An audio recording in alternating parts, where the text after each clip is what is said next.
Hey guys, it's Maddie and welcome back to my channel. Today is a very hopeful video. Hopefully it will go as planned or as I suspect, and that is reading books I think will be 5 stars. Recently I've been reading very mid books within the 3.5 to 4 star, so I'm really hoping we can find a 5 star and that these books I've picked out will live up to the hype and will get me excited again, because I've just been my books have been falling a little bit short recently. So to start us off, I'm very excited. I think we're going to start off with a bang, and that is Once Upon a Broken Heart by Stephanie Garber. Not too long ago, I finished the Caraval series, and I'm excited to dive back into Stephanie Garber's writing and her worlds and see more of Jax and follow him, and I really hope this is 5 stars. I suspect it will be, but fingers crossed. I look like one of the founding fathers. I'm about halfway through Once Upon a Broken Heart, and unfortunately I'm not loving it as much as I thought I would as of right now. I hope the back half picks up because it just feels slower and not as captivating, and I don't really know where this story is going. I don't know what the end goal is. So I'm gonna keep powering through, and I really hope this turns around.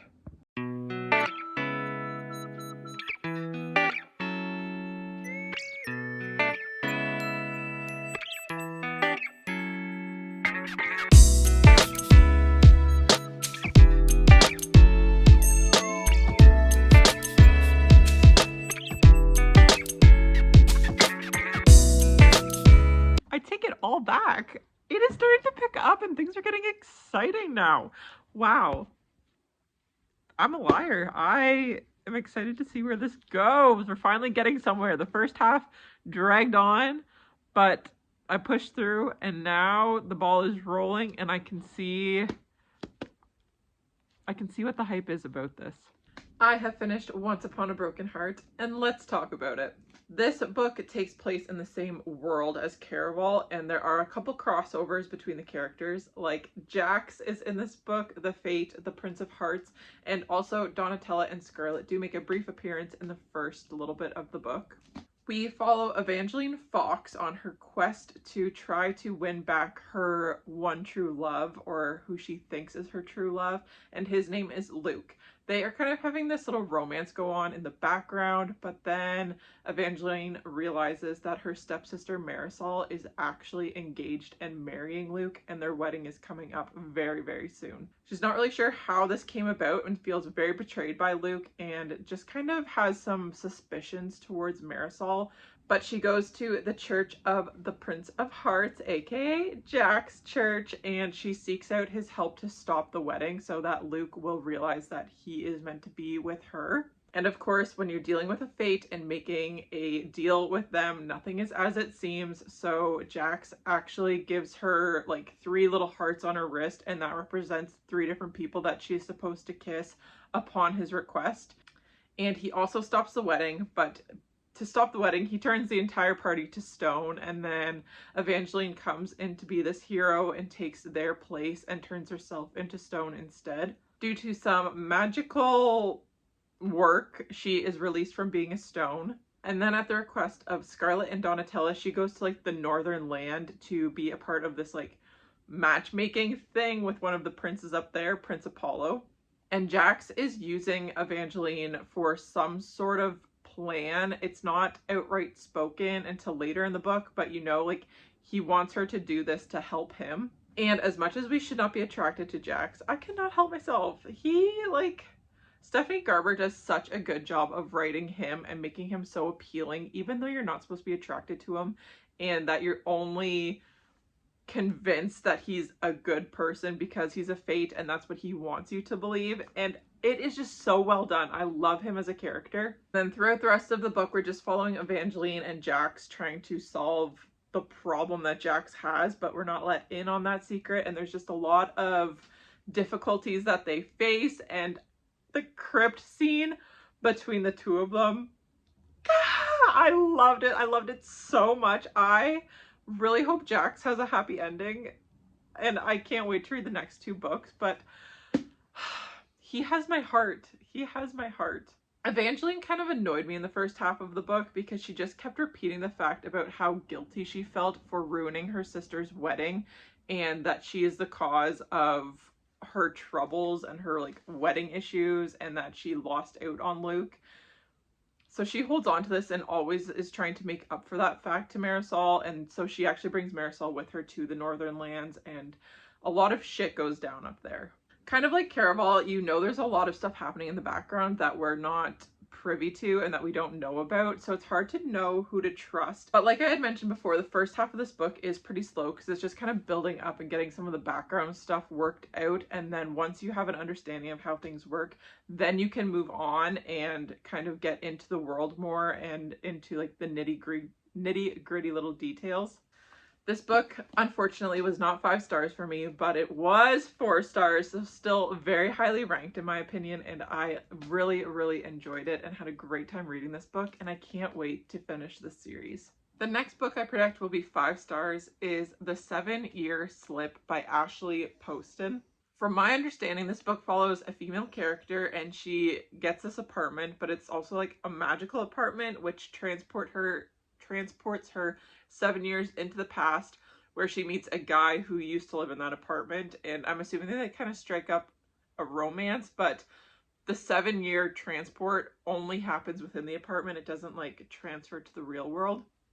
So I'm very excited and interested to see how this author recreates that and goes about this storyline, because I think it can be maybe like a little too whimsical if it's supposed to be like realistic, but nonetheless, I've only heard good things about this book and I think I will love it, and it might make me cry, maybe get a little emotional if I am convinced by the romance.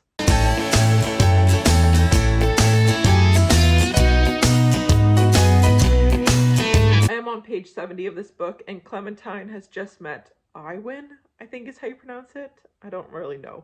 Iwan is what his name is. I'm going to call him Iwan. But she has been transported 7 years into the past and he is subletting the apartment from her aunt, who is still alive in that timeline. But I think I figured out potentially one of the twists of this book. Twists, I don't know how significant it is going to be or what, but I've really been trying to push myself to think ahead in books and to like look for subtle clues and like foreshadowing, and I think I did it in this book and I'm pretty proud of myself, but I hope it doesn't ruin it. Like, I don't know if it's supposed to be this obvious or if I'm just reading too much into it, but so far I'm enjoying this book. It's starting to pick up quite a bit more now.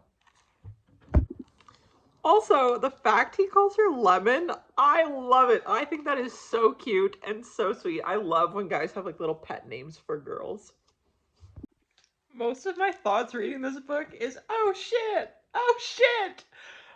This is a whirlwind. I freaking love it so far. I am almost done. Like, I think I have less than 100 pages left, and I don't get the timeline jumping, to be honest, but that's fine with me because I am loving the story anyway. But yeah, I don't really get the whole time switching. It's like a little complex, I guess.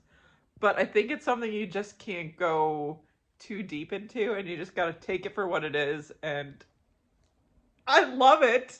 I have finished The 7-Year Slip, and again, I had really high hopes for this book, but it just wasn't it for me. I give it 3.5 stars. So we follow Clementine.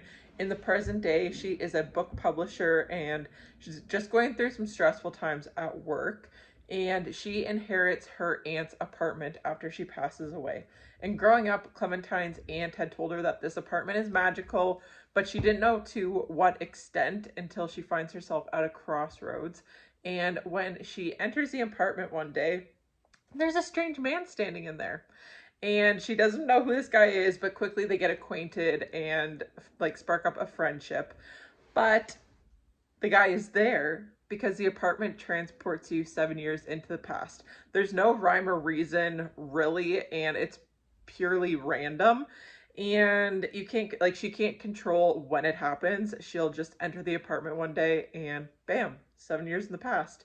but this transporting only happens in the apartment. It doesn't transfer to the real world. So since the transporting only happens in the apartment, the relationship between Iwan and Clementine isn't transferable to the real world either. They are stuck in the apartment, and that's very hard. Like, you create this very real feeling relationship with this person, but and they try this. They try to leave the apartment together and it just disappears. It just doesn't happen. It can't happen.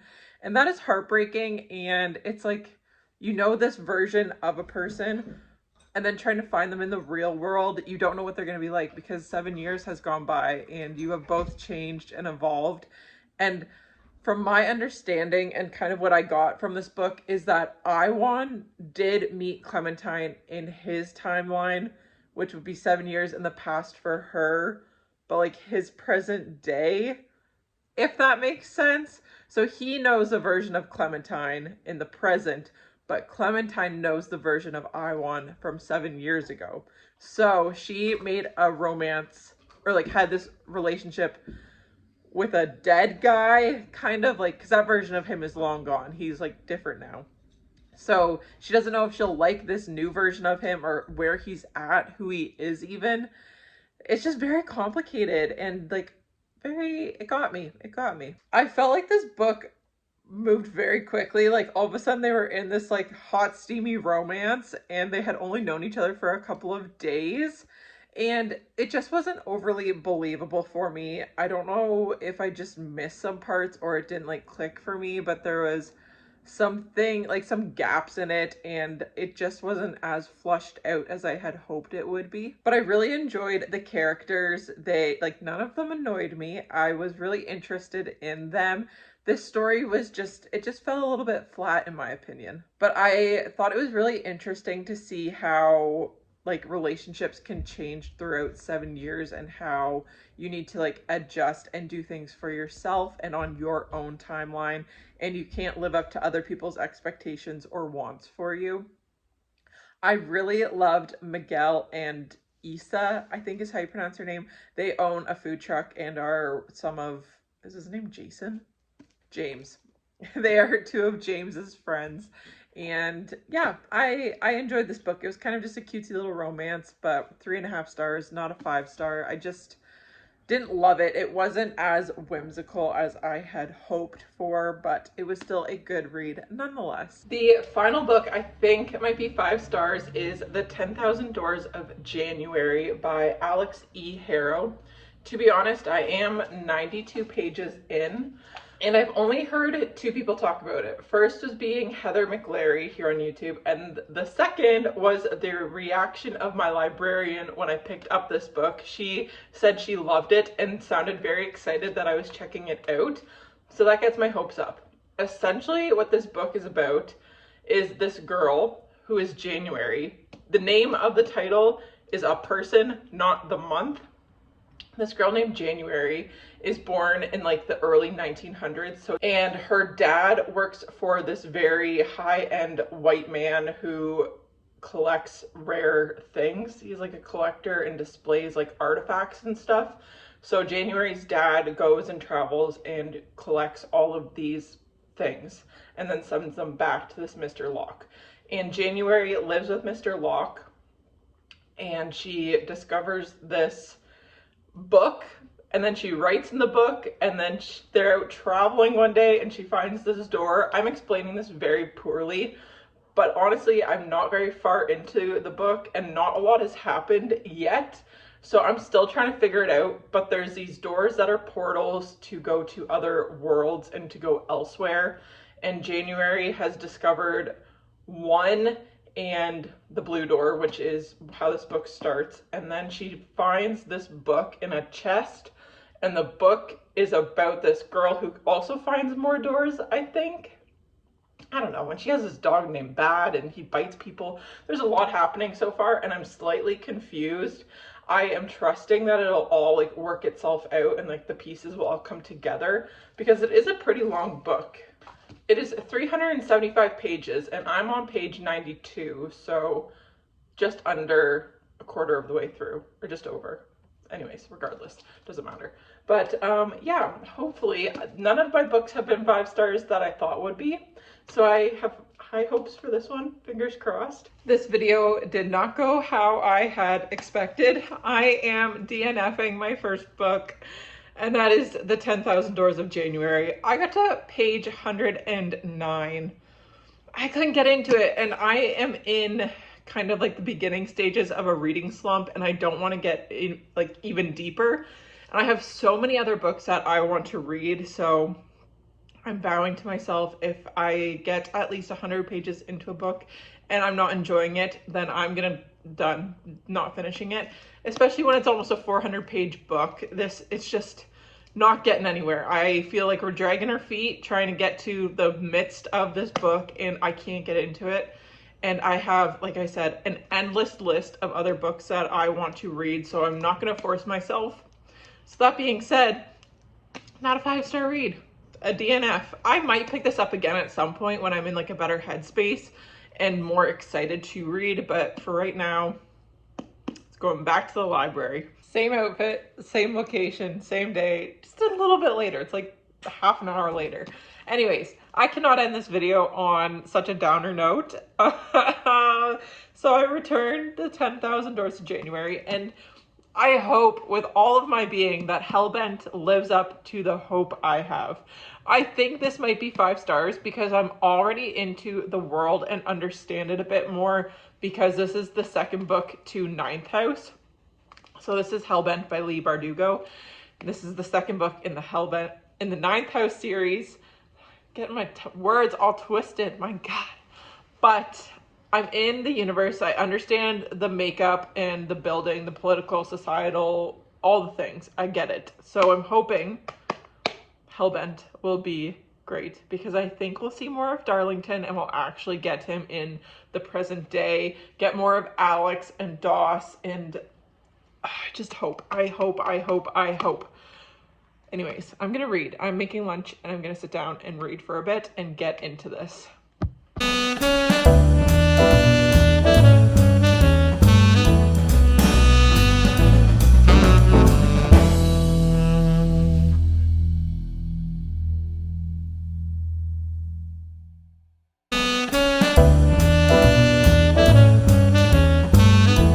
I am about 63% of the way through Hellbent, and something that I had noticed that is similar between Ninth House and Hellbent is the random drops of very explicit sexual encounters and details.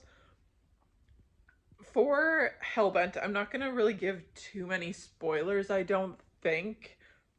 As far as I know, like if there is something, I'll put a warning before I say it. But like in this book, Alex is talking about Daniel Arlington, like Darlington's grandfather who raised him, and she encounters his ghost, and she sees one of his memories, and he's walking down this hall with a girl, and then all of a sudden, it's just announced he came in her hand. That's it. Never referred to again.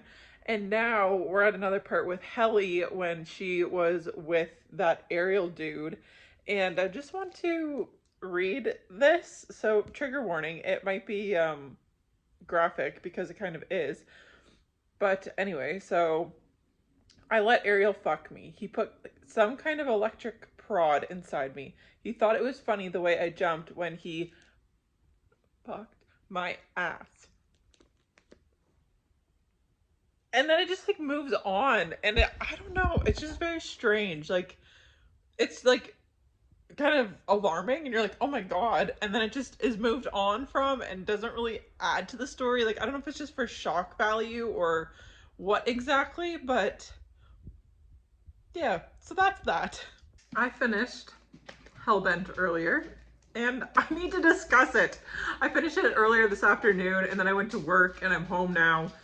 And I've had lots of time to think about this book, and it is weird. This is a weird book. This is a weird series, a weird trilogy. I don't know what to expect for the third book, because each of these books follow very different plot lines and very different stories. Like the first, Ninth House, is focused more so on Tara and getting to know all the characters, and just like it's a murder mystery. And then we move on to Hellbent, where we are looking for Darlington and on the hunt for him. There's not going to be many spoilers, I don't think. Definitely not for like Ninth House, but you know, beware if you haven't read Ninth House.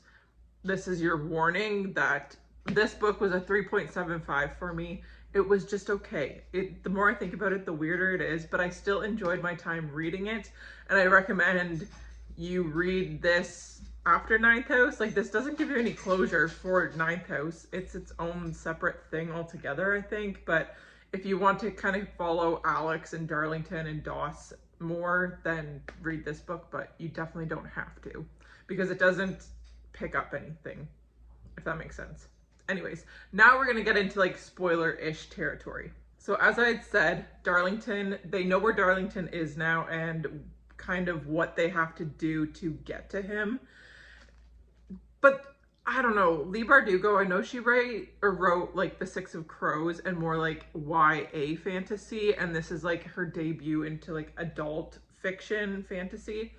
But it kind of felt like she wrote a fantasy and then decided it needed to be adult, so she just added like very sexually explicit scenes and descriptions into it that don't add anything. Like, for starters, when Darlington is discovered in Black Elm, he is literally just sitting there, dick out and all, like has a heart on and it's glowing, but it doesn't add anything to the story ever. Like, it's just a fact that he's just sitting there in the nude with an erection. And then also with like Papa Darlington and coming in that other chick's hand, and then the horror that happened to Helly with Ariel. It's just very bizarre, and nothing ever comes from you knowing this now. Like, you don't need that information for later. You just have it. And I also feel like this book sometimes has too much description. Like, really, in the grand scheme of things, not much happened in this book, but you are told so much detail about everything. And even like the world building sometimes gets a little fuzzy and blurry in my opinion. Like, I don't really know much about Scroll and Bones and Snake and Skull or whatever the hell their names are. I don't know much about them. I don't know much about the society, what it's built and founded on. And like, we know more about manuscript than any of them, but I just wish we understood them better. Like, I don't know, it felt very surface level. This book was definitely missing something for me, and I don't know what it is. I don't know if it just kind of felt like we were going in circles a little bit and never actually got a grasp on moving forward. I'm excited to read the third book, and it sounds like I'm shitting all over this. I'm not. I enjoyed this book, and you do discover why there is a bizarre rabbit on the front of this cover, but that's not until about like 60-70% of the way through, honestly. And it's not even that significant, I don't think. I don't know. I just had a weird time with this book. I enjoyed it. I enjoyed Alex. I think she's a likable character. Darlington, I'm not so sure about. I think what appeals to me about this book is the mystery. And it's like, this is Leigh Bardugo's world. She wrote it, and you take it for that. Like, a lot happens that you don't get a lot of explanation about. And you kind of just have to take it for what it is and accept the fact that that's how things are here. And like Detective Abel, I don't know.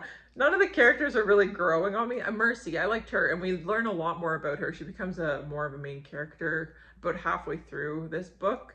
I enjoy her. I like her. But yeah, I don't know. A weird book, but I enjoyed it. It's a 3.75 for me.